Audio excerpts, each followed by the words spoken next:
সুপ্রিয় শিক্ষার্থী, চট্টগ্রাম বন্দর কলেজ অনলাইন ক্লাস থেকে তোমাদের আবারও স্বাগত। আজ আমাদের রসায়নের সপ্তম ক্লাস। এর মধ্যে আমরা 6টি ক্লাস নিয়েছি।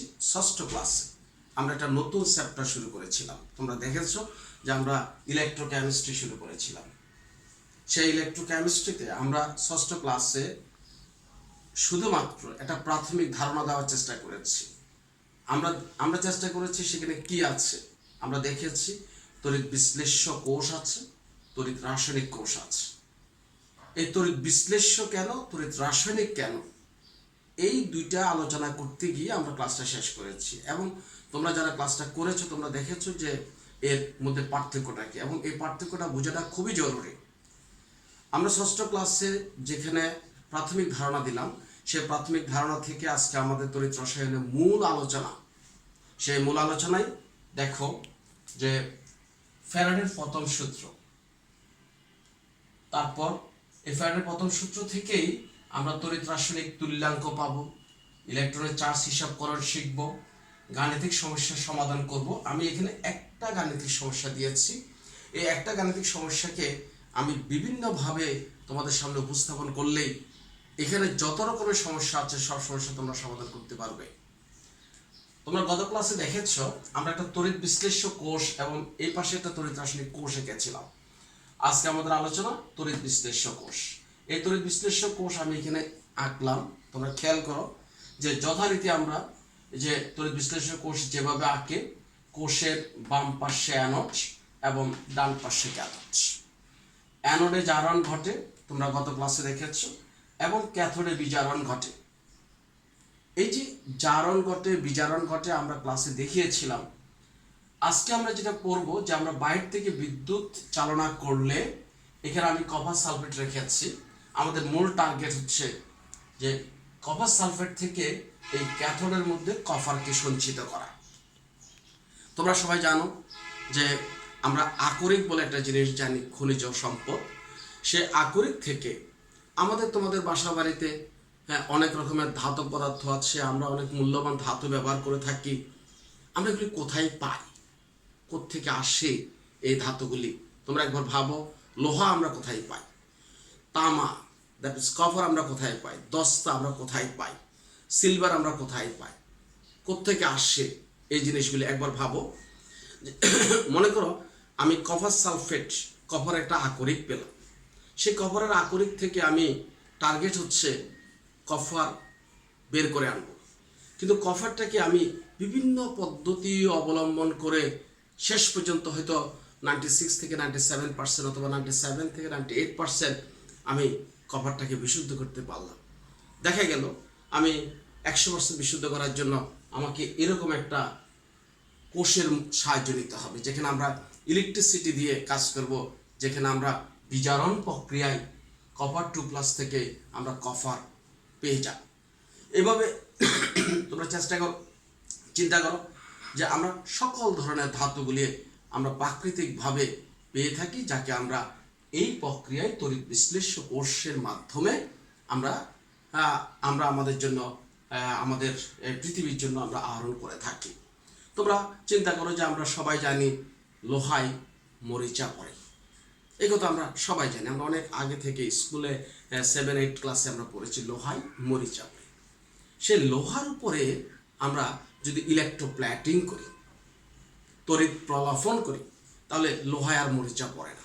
সে লোহা দীর্ঘদিন যাবৎ আমরা ব্যবহার করতে পারি মরিচাবিহীন অবস্থায়। তাহলে সেই মরিচা রোধ করার জন্য আমরা যে ইলেকট্রোপ্ল্যাটিং করি, সেটাও আমরা এই জাতীয় একটা তড়িৎ বিশ্লেষ্য কোষে বাহির থেকে বিদ্যুৎ দিয়ে আমরা ইলেকট্রোপ্ল্যাটিং করি। তো চলো আমরা দেখি যে এই কাজগুলি করার সময় মাইকেল ফ্যারাডে কি বলেছেন। মাইকেল ফ্যারাডের সূত্রটিকে আমি একটু এভাবে বলি। এই যে ধরো তুমি কপার 2+ থেকে এখানে কপার পাবে। কিভাবে পাবে? তোমার দ্রবণে আছে কপার 2+, দ্রবণে তোমার কপার 2+ আছে। ইলেকট্রন যখন এখান থেকে এখানে আসবে, যেটা গত ক্লাসে আমরা বলেছিলাম, সেখানে 2 ইলেকট্রন গ্রহণ করে কপার সলিড হবে। এই কপার সলিড যে হবে, এখানে তোমরা খেয়াল করো 1 মোল কপার। আর এই 1 মোল কপারের জন্য আমরা 2 মোল ইলেকট্রন খরচ করেছি।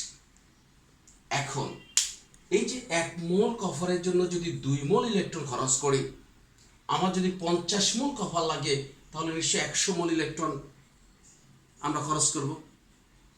খেয়াল করো, তাহলে এই যে আমরা যত বেশি বিদ্যুৎ, ইলেকট্রনের প্রবাহ মানে বিদ্যুতের প্রবাহ, তোমরা জানো ভালো করে, সেই বিদ্যুৎ আমরা সাপ্লাই করব আর আমরা ক্যাথোডের মধ্যে কপারটা পাবো। এই বিষয়ে বিজ্ঞানী মাইকেল ফ্যারাডে তার প্রথম সূত্র, যে বিখ্যাত সূত্র W প্রপোর্শনাল কিউ দিয়েছে। খেয়াল করো, এই কিউ হচ্ছে প্রবাহিত বিদ্যুতের পরিমাণ, আর W হচ্ছে অ্যানোডে বা ক্যাথোডে, দ্যাট মিনস ইলেকট্রোডে দ্রবীভূত অথবা সঞ্চিত পদার্থের পরিমাণ।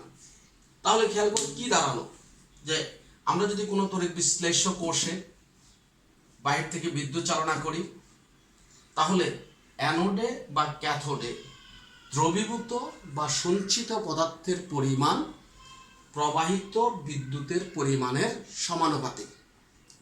W proportional Q, W proportional Q.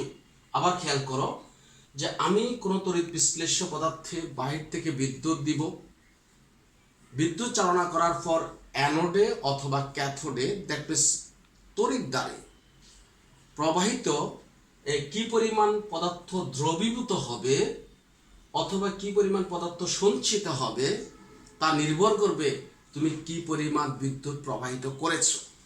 তাহলে আমরা যদি সেটা এই ফ্যারাডের প্রথম সূত্রটা পাই, W প্রপোর্শনাল কিউ, সুতরাং আমরা পাবো W সমান, এখানে নিশ্চয় একটা ধ্রুবক হবে, আর সেই ধ্রুবকটাকে আমরা জেড দ্বারা প্রকাশ করেছি।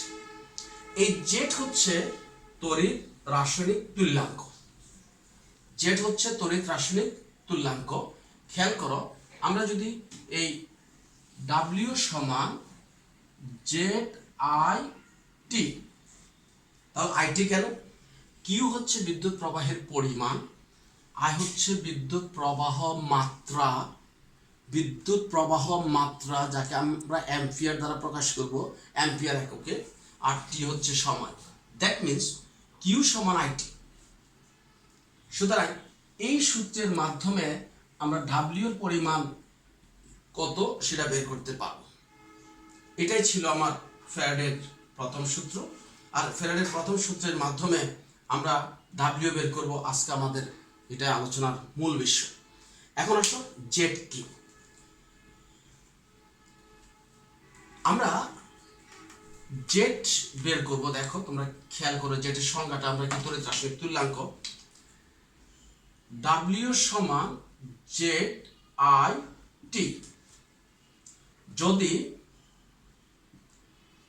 I সমান 1 অ্যাম্পিয়ার এবং T সমান 1 সেকেন্ড হয়, তবে W সমান জেড হবে। দেখো আমরা I এর মান 1 অ্যাম্পিয়ার বসাবো, T এর মান 1 সেকেন্ড বসাবো, 1 into 1 that means 1, Z W সমান জেড। এটা দ্বারা আমরা কি বুঝলাম? কোন তড়িৎ বিশ্লেষ্য কোষের মধ্যে আমরা যদি 1 অ্যাম্পিয়ার বিদ্যুৎ 1 সেকেন্ড চালনা করি, তাহলে অ্যানোডে বা ক্যাথোডে দ্রবীভূত অথবা সঞ্চিত পদার্থের পরিমাণই হচ্ছে ওই পদার্থের তড়িৎ রাসায়নিক তুল্যাঙ্ক। এখন কিন্তু এই যে জেডটা আমরা সরাসরি কিভাবে বের করব, খেয়াল করো যে এটা তোমরা লিখে রাখতে হবে। জেড বের করতে গেলে জেড সমান মৌলের পারমাণবিক ভর,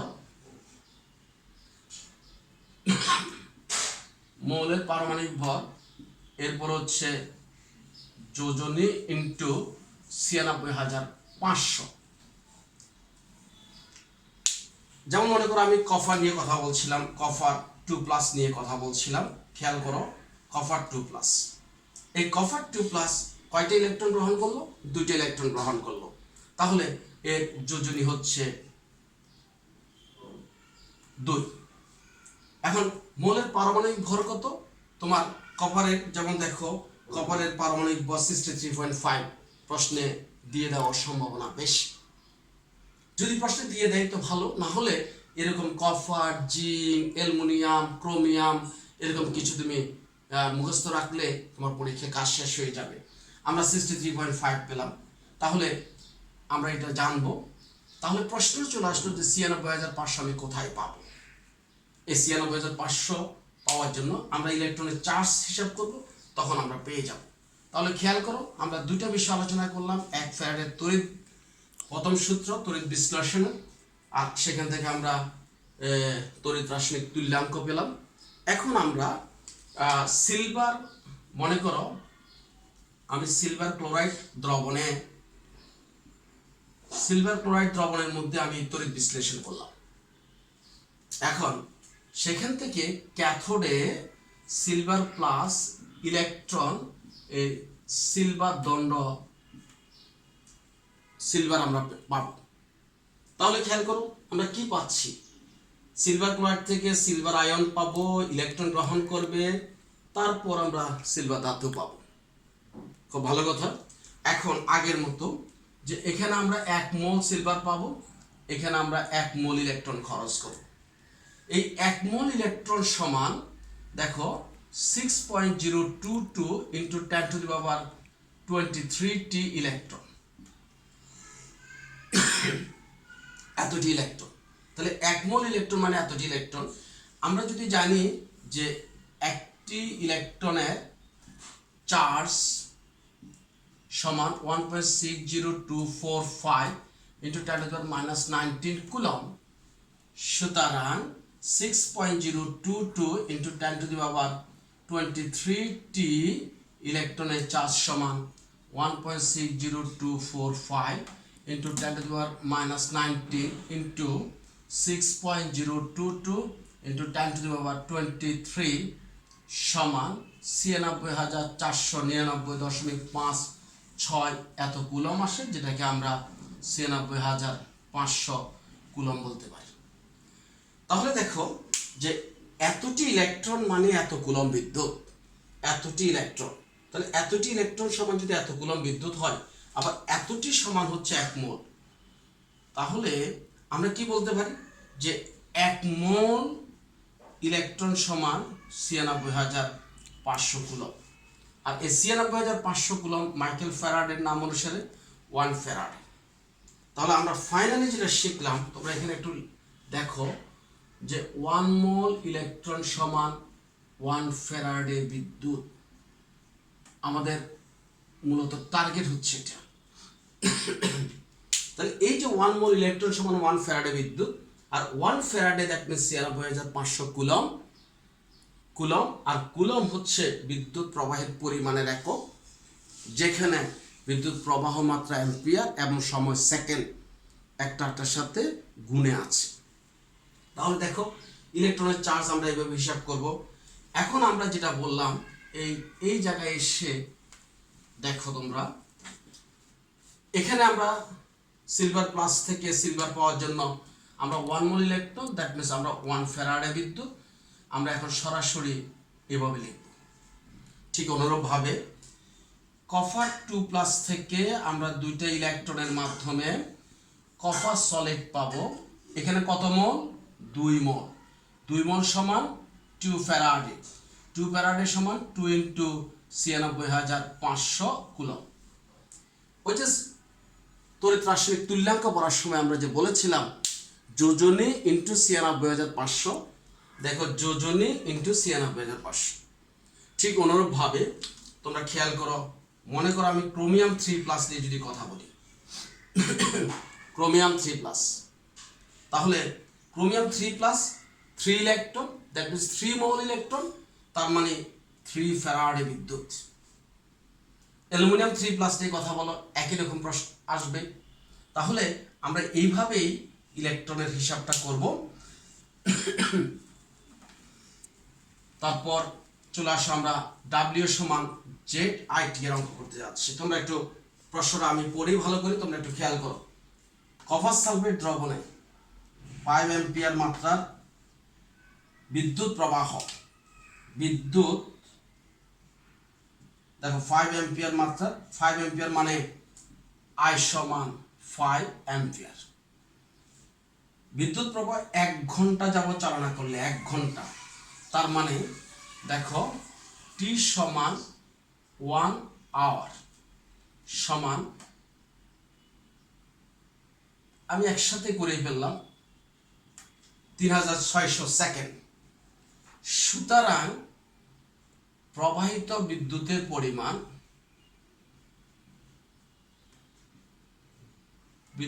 পরিমাণ,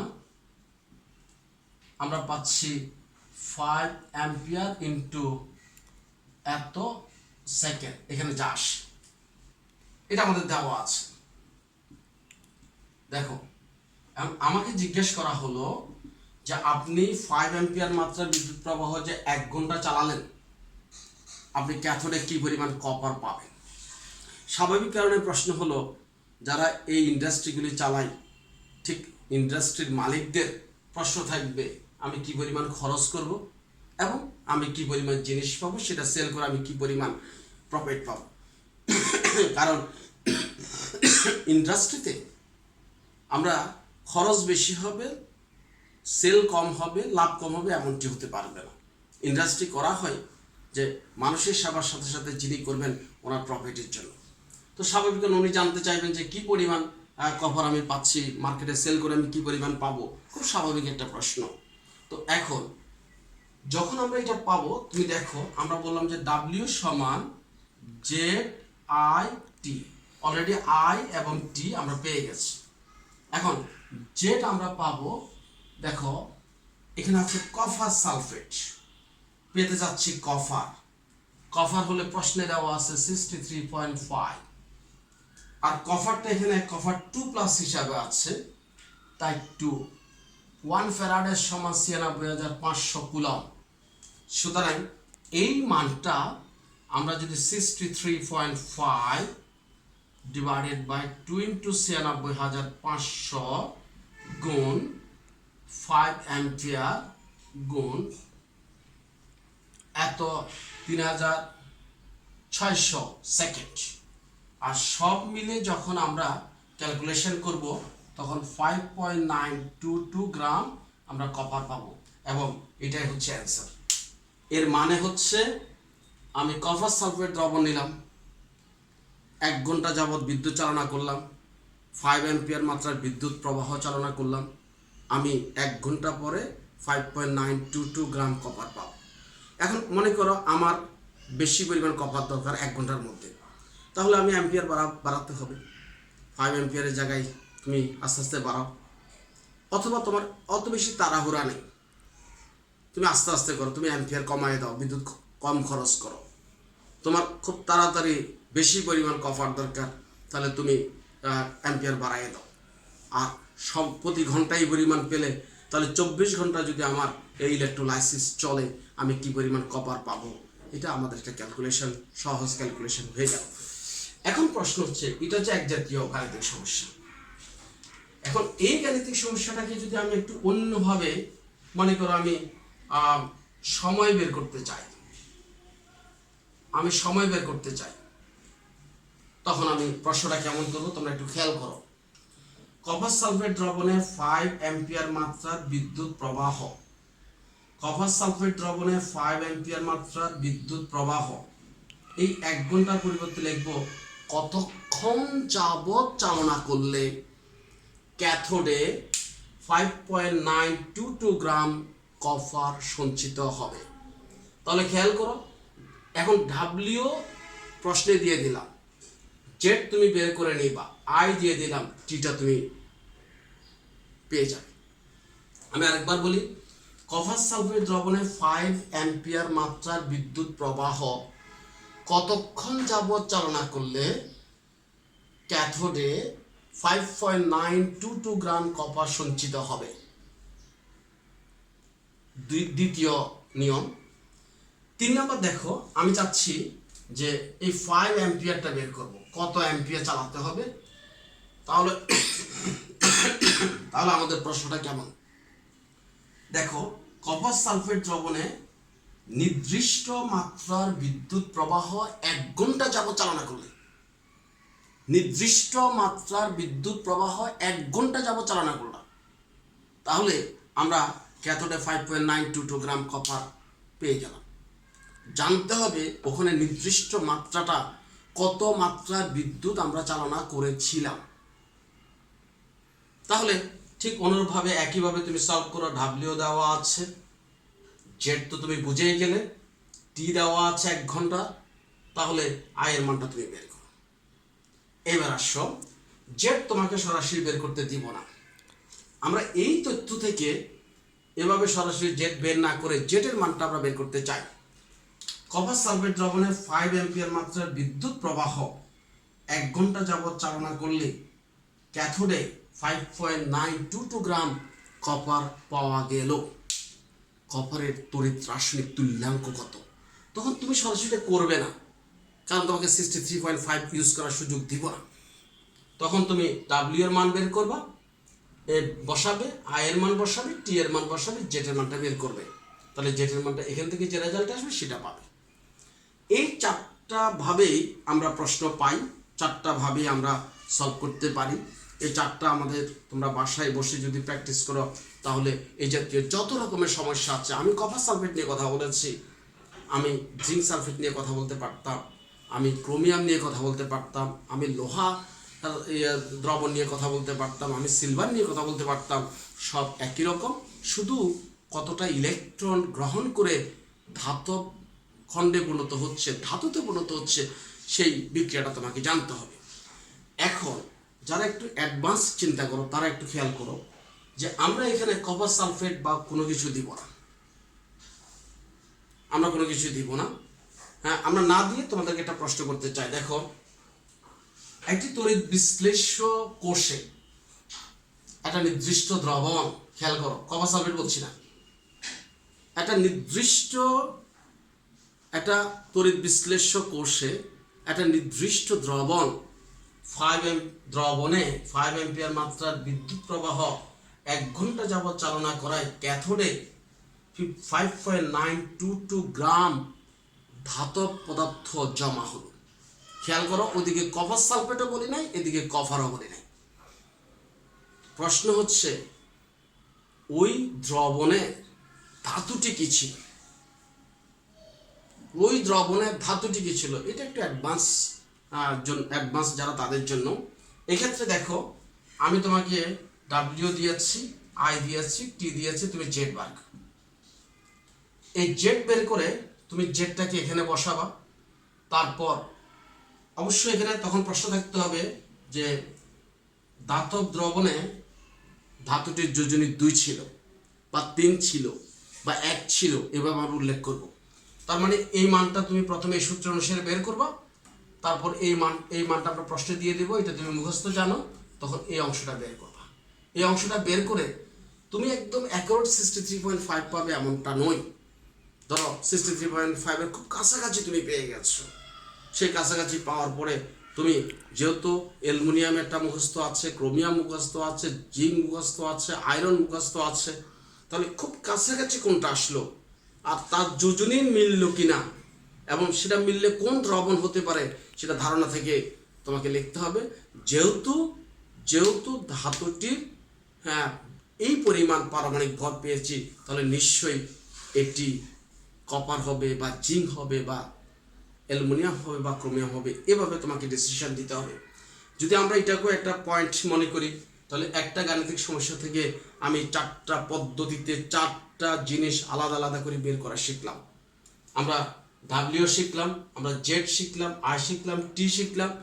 এমনকি আমরা এই সমীকরণ ব্যবহার করে যদি আমাকে দ্রবণে ধাতব যে আয়ন আছে তার আয়নের যোজনী প্রশ্নে দেওয়া থাকে, আমি ধাতব আয়নটা যদি অজানাও হয় তাও বের করে নিতে পারব।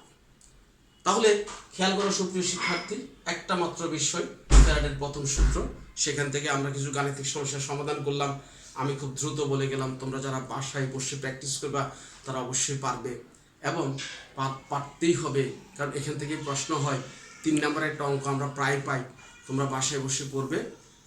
আশা করছি তোমরা সবাই সুস্থভাবে থেকে পড়াশোনার মধ্যে আছো, স্যারদের লেকচারগুলি ফলো করছো, এবং তোমরা খেয়াল করেছো যে প্রত্যেকটা স্যারই কিন্তু অনেক পরিশ্রম করে তোমাদের জন্য এই জিনিসগুলি তৈরি করেন, আবার আপলোড দেন তোমাদের জন্য, তোমাদের কাছে পৌঁছানোর চেষ্টা করেন।